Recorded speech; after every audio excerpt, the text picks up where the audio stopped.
మాట్లాడిన సందర్భాలు ఉన్నాయి, పేపర్ స్టేట్మెంట్లు వచ్చినాయి.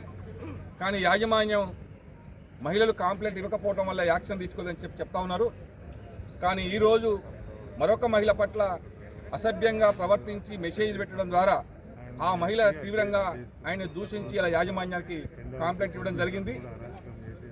దురదృష్టకరం ఏంటంటే సింగరేణి చరిత్రలో ఒక కార్మిక సంఘానికి అధ్యక్షత ఉన్న ఈ సంఘంలో మహిళలకు ఇలా రక్షణ లేని విషయం అర్థమవుతోంది.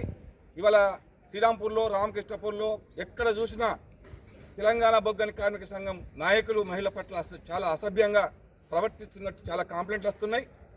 అందుకని వర్క్షాప్లో కానీ ఎక్కడైనా సరే ఇట్లాంటి వ్యక్తులకి తీవ్రంగా చర్చలు ఉండాలి.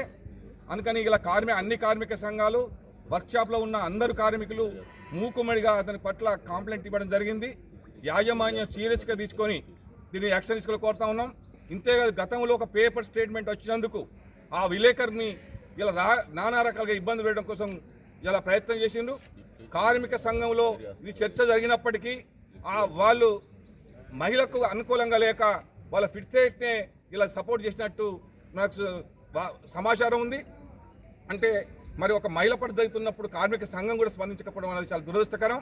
ఇప్పటికైనా సరే మహిళా అధ్యక్షులు కవిత గారు వెంటనే స్పందించి ఈయన ఇక్కడ కాదు గోలేటికి పంపాలి. మళ్ళీ ఇక్కడ ఉంటే మళ్ళీ మహిళల పట్ల మళ్ళీ బెదిరింపులకు పాల్పడే అవకాశం ఉంది. అందుకని దూరంగా మళ్ళీ కంటికి కనబడకుండా గోలేటికి పంపాలని చెప్పి మీ సింగరేణి యాజమాన్యాన్ని విజ్ఞప్తి చేస్తాను సిఐటిగా.